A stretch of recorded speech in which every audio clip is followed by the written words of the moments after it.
बिस्मिल्लाहिर्रहमानिर्रहीम। Dear students, अस्सलाम वालेकुम। इंफॉर्मेशन सिक्योरिटी कोर्स में आज हम डिस्कस करेंगे सिक्योरिटी मैकेनिज़्म कि किस तरह से हम किसी भी सिस्टम को सिक्योर बनाते हैं, उसके क्या क्या डिफरेंट मैकेनिज़म्स हैं, क्या क्या मेथड्स हैं हम अपने सिस्टम को सिक्योर बनाने के लिए जो अडॉप्ट करते हैं। Security mechanism can be termed as a set of processes that provide security or deal with recovery from security attack। तो या तो ये सिक्योरिटी प्रोवाइड कर रहे होते हैं या फिर ये सिक्योरिटी अटैक के बाद रिकवरी के लिए हेल्प कर रहे होते हैं। A process or a device incorporating such a process मतलब security process that is designed to detect, prevent or recover from a security attack, वो हमारा security mechanism कहलाता है।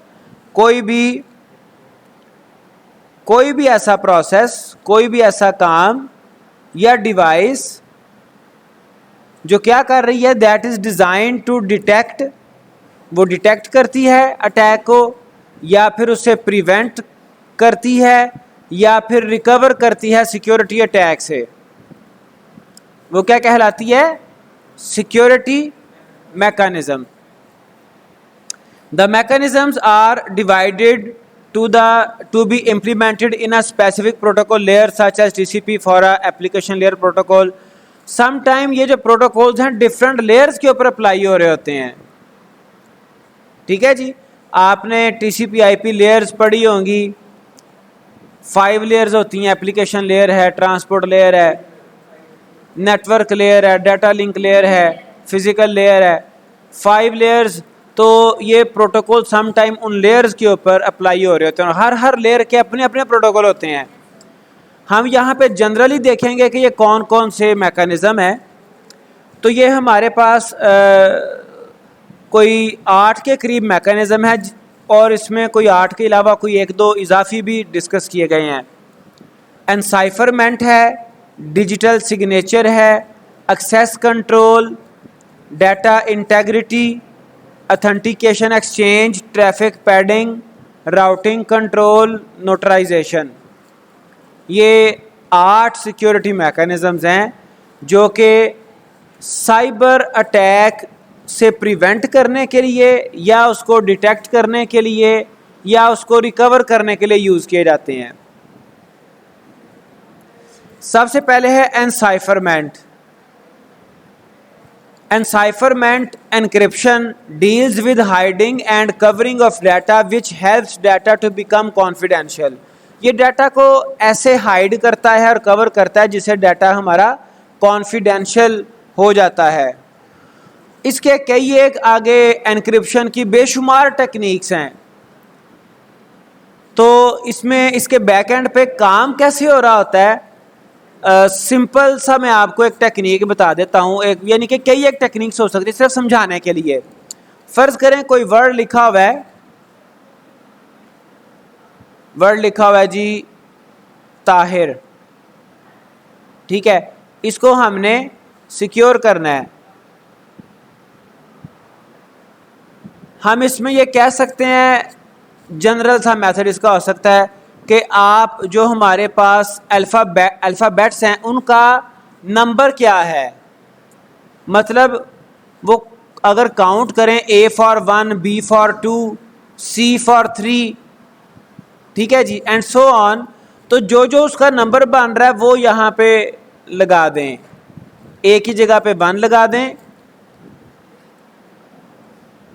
H के लिए बन गया 8, I के लिए बन गया 9, T के लिए R17 और T19। ठीक है जी, अब ये डाटा कॉन्फिडेंशियल है जो लिखा था। ये तो मैंने एक सिंपल सा, कोई और भी मेथड हो सकता है कि जो भी अल्फ़ाबेट लिखा हुआ है उसकी एक्चुअल अल्फ़ाबेट की बजाय उससे 2 अल्फ़ाबेट छोड़ के अगला लिखना है। टी के बाद यू वी और डब्ल्यू यहाँ पे आ जाएगा, ए के बाद बी सी डी आ जाएगा, H के बाद K आ जाएगा एंड सो ऑन। तो ये मैं सिर्फ आपको समझाने के लिए बता रहा हूँ।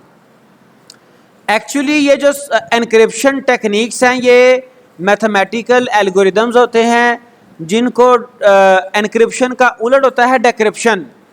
डेक्रिप्ट करना is not so simple. It is achieved by applying mathematical calculations और algorithms which construct information into unreadable form, जो कि इंफॉर्मेशन को उस फॉर्म में कन्वर्ट कर देते हैं which is unreadable for normal users bye naked eyes. उसको आप रीड नहीं कर सकते जब तक कि उसके ऊपर रिवर्स ऑपरेशन परफॉर्म ना हो, which is decryption. The subsequent recovery of the data depend on an algorithm and zero or more encryption keys। तो इसमें कुछ एनक्रिप्शन कीज भी इन्वॉल्व हो जाती हैं। एनसाइफरमेंट का जो उलट है decipherment. Decryption is the reverse operation by which the ciphered text is transformed to the plain text. जैसे ये मैंने टेक्स्ट लिखा Tahir that was plain text. जो एक्चुअल टेक्स्ट होता है वो क्या होता है? Plain text, which is actual text that is plain text. और जिसके ऊपर उसके ऊपर फिर जब कोई एनक्रिप्शन एल्गोरिदम लगेगा तो वो एनक्रिप्टेड या साइफर्ड टेक्स्ट कहलाएगा। तो एनक्रिप्शन जो है या फिर एनसाइफरमेंट जो है वो प्लेन टेक्स्ट को एनक्रिप्ट करता है और जो डिसाइफरमेंट है वो साइफर्ड टेक्स्ट को, एनक्रिप्टेड टेक्स्ट को वापस प्लेन टेक्स्ट में कन्वर्ट करवाता है। It is achieved by two famous techniques named cryptography and encipherment. Level of data encryption is depend on the algorithm used for encipherment. क्या ये एल्गोरिदम्स हैं ये? ठीक है जी। तो इसमें जो फेमस हैं एनक्रिप्शन की टाइप्स वो सिमेट्रिक है, एसिमेट्रिक है, वन वे है, अप्लाइड है। और सिमेट्रिक में, एसिमेट्रिक में, इनमें भी फर्दर कई टाइप्स हैं। सिमेट्रिक क्या करती है? यूजिंग अ सिंगल की टू एनक्रिप्ट एंड डेक्रिप्ट डाटा। इसमें सिर्फ एक ही की यूज की जाती है डाटा को एनक्रिप्ट करने के लिए और डेक्रिप्ट करने के लिए। Used for एनक्रिप्टिंग large amount of data. Asymmetric क्या है? Uses a mathematically related public और प्राइवेट की पेयर। एनक्रिप्शन के लिए एक किस्म की इस्तेमाल होती है, डेक्रिप्शन के लिए दूसरी टाइप की। Also known as public key encryption. Email वगैरह में ये मोस्टली यूज होता है। One way uses a hash function to create encrypted data that can not be decrypted. Credit card encoding message digest. Applied uses a combination of encryption types for the most secure data. Different protocols हैं उसमें जो हमारे ख़ास तौर पे e commerce transactions perform करने के लिए हम प्रोटोकॉल यूज़ करते हैं, वो अप्लाइड टाइप के होते हैं। Encipherment. After that access control. Access control used methods to prove that a user has access right to the data और resources owned by a system. Server के पास जो भी रिसोर्सेज हैं वो डाटा हो सकता है, कोई भी किसी भी किस्म का टेक्स्ट टाइप का, images, video and so on. अब सर्वर के जो रिसोर्सेज हैं हर बंदे को उसकी एक्सेस नहीं होती। मिसाल के तौर पे आप किसी इंस्टीट्यूट में आते हैं, आपकी जो एक्सेस है वो लिमिटेड है। आप क्लासरूम में जाएंगे, आप कई कॉमन रूम्स हैं, लाइब्रेरीज हैं, वहाँ पे आप जाएंगे, लैब में जाएंगे, लेकिन कुछ ऑफिसेज होंगे जहाँ पे आपको राइट नहीं है जाने का। If you want to enter in some sort of office you have to get permitted. और कुछ ऐसे ऑफिसेज हैं जहाँ पे परमिशन के बाद भी शायद आप ना जा सकें। ठीक है। इसी तरह से सर्वर के जो रिसोर्सेज होते हैं उनको एक्सेस करने के लिए भी परमिशन और अथॉरिटी रिक्वायर्ड होती है। जो बंदा ऑथराइज नहीं है उसको वो रिसोर्स एक्सेसिबल नहीं होना चाहिए। It can be achieved by various techniques such as applying passwords, using firewall और just by adding PIN to data. तो कई इसके मेथड्स हैं एक्सेस कंट्रोल को मैनेज करने के लिए। हम सम टाइम किसी ऑफिस में, किसी बिल्डिंग में एंटर होने के लिए जो है वो डिफरेंट टेक्निक्स यूज़ करते हैं एक्सेस कंट्रोल की। फिर उसके अलावा हमारे पास यूज़र्स के कुछ रोल्स भी होते हैं जिनके अकॉर्डिंग उनको कुछ सर्विसेज, कुछ प्रिविलेजेस असाइन किए जाते हैं। डिफरेंट सर्विसेज हैं जिनको डिफरेंट यूज़र ग्रुप्स यूज़ कर सकते हैं। उसके बाद है notarization. This security mechanism involves use of trusted third party TTP in communication. जब भी कोई सेंडर और रिसीवर कम्युनिकेट कर रहे हैं तो एक वो ट्रस्टेड थर्ड पार्टी को यूज़ करते हैं ताकि अगर कोई भी किसी भी किस्म का कोई प्रॉब्लम आ जाए तो उसको रिजॉल्व किया जा सके। It acts as a mediator between sender and receiver so that any chance of conflict is reduced. बिल्कुल वैसे ही जैसे जब रेसलिंग हो रही होती है, दरमियान में एक रेफरी खड़ा होता है, जिस तरह से डिफरेंट स्पोर्ट्स में कोई अंपायर, रेफरी खड़े होते हैं, वो भी यही काम कर रहे होते हैं। या तो वो स्कोरिंग को देख रहे होते हैं या लीगल प्ले को इंश्योर कर रहे होते हैं, या फिर अगर कोई उनके दरमियान प्रॉब्लम है तो उसको मेडिएट कर रहे हैं। तो इसी तरह से यहाँ पे थर्ड पार्टी, एक ट्रस्टेड थर्ड पार्टी यहाँ पे मेडिएटर वर्क कर रहा होता है। This mediator keeps record of request made by sender to receiver for later denied. वो सारी कम्युनिकेशन का रिकॉर्ड उसके पास होता है।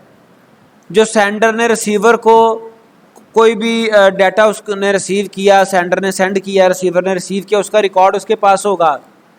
आफ्टर दैट अगर कोई इन्वेस्टिगेशन, कोई भी किसी भी किस्म का कोई मेडिएशन करने की ज़रूरत पड़ती है,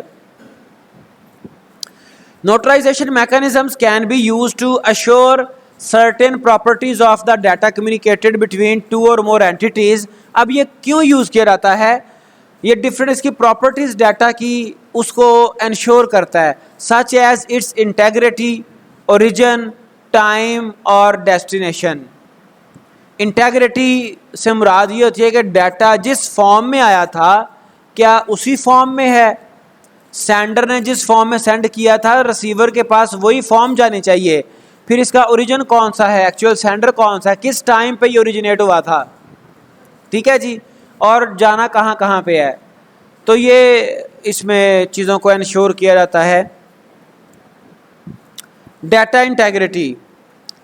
data integrity, this security mechanism is achieved by appending value to data to which is created by data itself।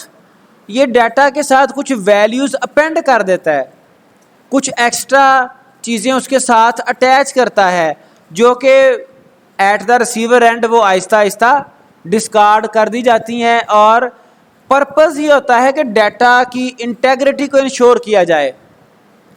It is similar to sending packets of information known to both sending and receiving parties। जैसे data के packet send किए गए हैं, checked before and after data is received। Check किया जाए send करने से पहले और रिसीव करने से पहले कि उसमें कोई चेंजिंग तो नहीं हो गई। जैसा कि हमने कहा कि इंटेग्रिटी का मतलब ही है कि डाटा जिस फॉर्म में था वैसी फॉर्म में ही रहे, ये ना हो कि उसमें कोई चेंजिंग कर दी जाए।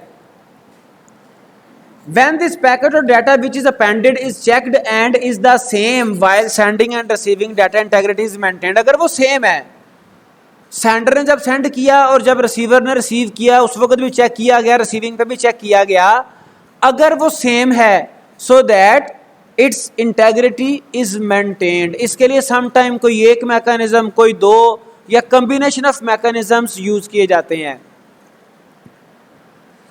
और इसके बहरहाल डाटा इंटेग्रिटी की कई एक फर्दर, जैसे मैंने आपको कहा उसकी वैलिडिटी चेक करनी है, वो कई एक टाइप्स हैं, input validation, data validation, removal of duplicated data and so on. Authentication exchange, this security mechanism deals with identity to be known in communication. Anyone which is involve in communication must be known. ठीक है जी। Noun से मुराद ये है कि वो authorised होगा और अथेंटिकेटेड होगा, और अदर जो पार्टिसिपेंट्स हैं they must know who is. This is achieved at the TCP/IP layer where two way hand shaking mechanism is use to ensure data is sent or not. अब ये आपको ये बता दूं, ये जो सिक्योरिटी मैकेनिज्म है ये भी टाइप्स हैं इटसेल्फ। अथेंटिकेशन एक्सचेंज है, या फिर डाटा इंटेग्रिटी है, या फिर आपका एनसाइफरमेंट है। इनको अचीव करने के लिए फर्दर कई एक मेथड्स हैं, फर्दर कई एक टेक्निक्स हैं। TCP/IP का जो abbreviation transmission control protocol internet protocol, ये इंटरनेट का एक फेमस प्रोटोकॉल है, और जो भी हमारी कम्युनिकेशन हो रही होती है उसमें ये डेफिनेटली रोल प्ले कर रहा होता है। और जो इंटरनेट डिफरेंट प्रोटोकॉल्स हैं वो ऐसा नहीं है कि कोई एक किस्म की कम्युनिकेशन है उसमें कोई एक प्रोटोकॉल रोल प्ले कर रहा है। There are a number of protocols, number of rules and regulation which are controlling the traffic, controlling the communication over the internet collectively. वो सारे मिलके उसको कंट्रोल कर रहे होते हैं। Bit stuffing, the security mechanism is used to add some extra bits into data which is being transmitted. Data के दरमियान में कोई बिट्स ऐड कर दी जाती हैं। It helps data to be checked at the receiving end and is achieved by even parity और odd parity. Even parity, odd parity, और इसके अलावा भी टेक्निक्स हैं जो जिनको यूज़ करते हुए बिट स्टफिंग अचीव की जाती है। Even parity, odd parity general सा बताता हूं कि हमारे पास कोई भी फ़र्ज़ करें डाटा है, हम एक नोटपैड ओपन कर लेते हैं, फ़र्ज़ करें ये डाटा है 101011, ठीक है जी। हम कहते हैं जी इवन पेरिटी, वो चेक करेगा इसके इवन बिट्स को कि नंबर ऑफ बिट्स इवन हैं कि नहीं। अगर इवन नहीं है तो साथ एक एक्स्ट्रा बिट अटैच करता है इवन बनाने के लिए। ऑड में नंबर ऑफ बिट्स ऑड को अचीव करता है, बिट्स आपके ऑड होने चाहिए। अगर वो ऑड नहीं है, इवन है, तो उसमें एक्स्ट्रा बिट ऐड किया जाता है, ठीक है जी। बिट स्टफिंग, जैसे यहाँ पे ये ओरिजिनल डाटा था, ये डाटा स्ट्रीम है, उसके दरमियान में ये कोई बिट उसने ऐड कर दिया, ठीक है जी। स्टार्ट ऑफ टर्मिनेटर है, आगे ये टर्मिनेशन है, एनीवे तो ये ओरिजिनल डाटा में एक बिट ऐड किया हुआ है। तो इसका पर्पस भी ये होता है कि डाटा को हम उसमें कोई एक्स्ट्रा बिट ऐड करें, रिसीवर एंड पे चेक करें कि जो सेंड किया था वही है। मल्टीपल इसकी टेक्निक्स हैं। इवन ऐसा भी हो सकता है कि आपने सेंडर से डाटा सेंड किया, वो इवन था, नंबर ऑफ बिट्स इवन थी, रिसीवर पे भी इवन नंबर ऑफ बिट्स हैं, ठीक है। अच्छा, थोड़ा सा और आपको अगर मैं एक्सप्लेन कर दूं तो जो इवन पेरिटी है, जो ऑड पेरिटी है, उसमें हम चेक सिर्फ इवन नंबर ऑफ बिट्स नहीं चेक करते, हम चेक करते हैं इवन नंबर ऑफ जीरोस या फिर इवन नंबर ऑफ वंस। अगर किसी डाटा में नंबर ऑफ जीरोस इवन नहीं है और हम इवन पेरिटी यूज कर रहे हैं तो उसमें हम एक्स्ट्रा जीरो अटैच करेंगे, अदरवाइज नहीं करेंगे। अच्छा, वो रिसीविंग एंड पे चेक तो कर लेता है कि नंबर ऑफ बिट्स इवन, अगर पेरिटी है number of bits even he हैं, लेकिन ऐसा भी तो पॉसिबल है कि जो बिट्स चेंज हुए हैं वो 2 चेंज हुए हो। फिर उसके लिए मल्टीपल टेक्निक साथ अटैच की जाती हैं। हॉरिजॉन्टल पेरिटी चेकिंग है, वर्टिकल पेरिटी चेकिंग है, even odd parity checking, different techniques. Digital signature, it is just like real life signatures but these signatures are digital। Digital से मुराद ये है कि इनको एल्गोरिदम्स के ज़रिए से चेक किया जा सकता है, सॉफ्टवेयर्स के ज़रिए से, इनको हम अपनी आँखों से नहीं देख सकते। This security mechanism is achieved by adding digital data that is not visible to eyes. It is form of electronic signature which is added by sender which is checked by receiver electronically। sender उसको add करता है और receiver उसको electronically check करता है। If the digital signature is missing, so there is some problem।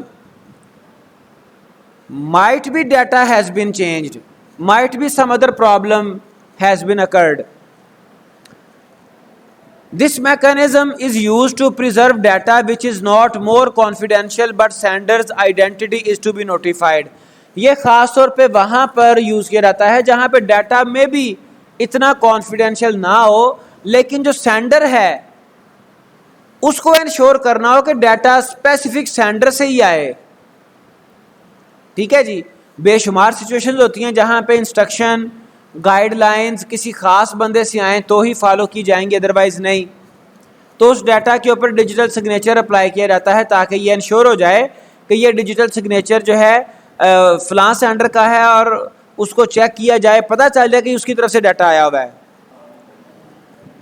जैसे कि देखें ये सेंडर है और डिजिटल सिग्नेचर क्रिएट किया गया, उसका कोई एल्गोरिदम होगा, ठीक है जी। और उसके बाद डिजिटल सिग्नेचर रेसिपिएंट से पहले रिसीवर से पहले वो डिजिटल सिग्नेचर वेरीफाई किया गया, ठीक है जी। उसके बाद डाटा रेसिपिएंट या रिसीवर के पास पहुंचा। Traffic padding means inserting some bogus data. Bogus data को इंसर्ट किया जाता है into the data traffic to frustrate the adversary attempt to use the traffic analysis. Bogus data ऐसे ही उसको आपने इंसर्ट कर जो कि एक्चुअल डाटा नहीं है, which is not useful for sender and also for receiver. उसको सिर्फ इसलिए इंसर्ट किया गया ताकि कोई हमारे डाटा पैटर्न ये वो चीज़ें वो ना देख ले, उसको एनालाइज ना कर ले, ठीक है जी। Traffic padding refers to the generation of spurious instances of communication, spurious data units and spurious data within data units. Spurious असल में बोगस को ही कहा जाता है, which is not the actual data. The aim is not to reveal if data that are being transmitted actually represent and encode information. इसका purpose ये होता है कि जो हमारा एक्चुअल डाटा है वो हमारा एनकोड ना हो जाए, उसको ना कोई कैप्चर कर ले, ठीक है जी।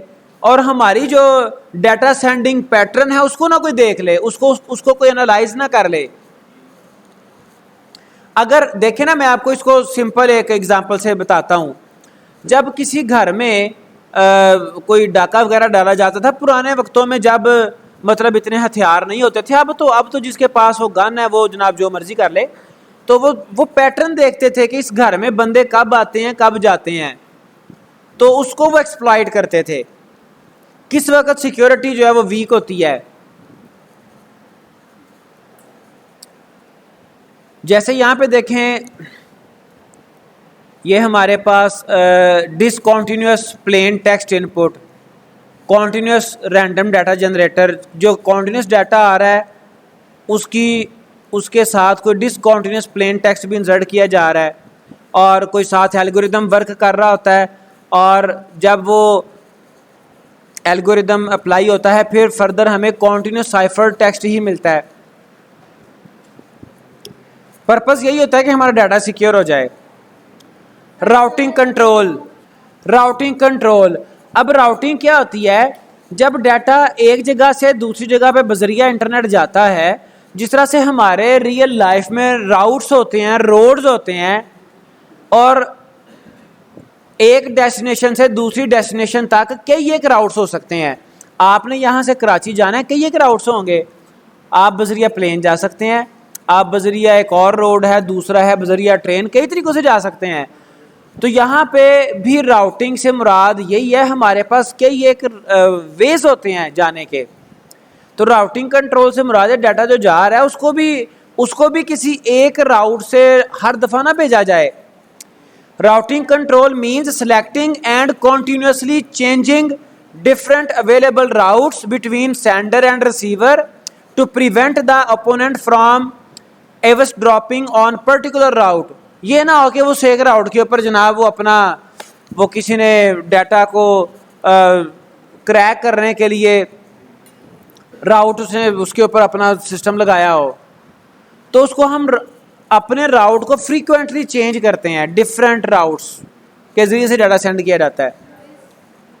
वैसे राउटिंग की टाइप्स हैं, स्टैटिक राउटिंग है, डायनामिक राउटिंग है, डिफ़ॉल्ट राउटिंग है, तो इसको हम फ्रीक्वेंटली चेंज करते रहते हैं। पर्पस सिर्फ ये है कि कोई थर्ड पर्सन, कोई क्रैकर, कोई हैकर हमारे डाटा को एक ख़ास राउट से गेट ना कर ले। It's all about today. अल्लाह हाफिज़।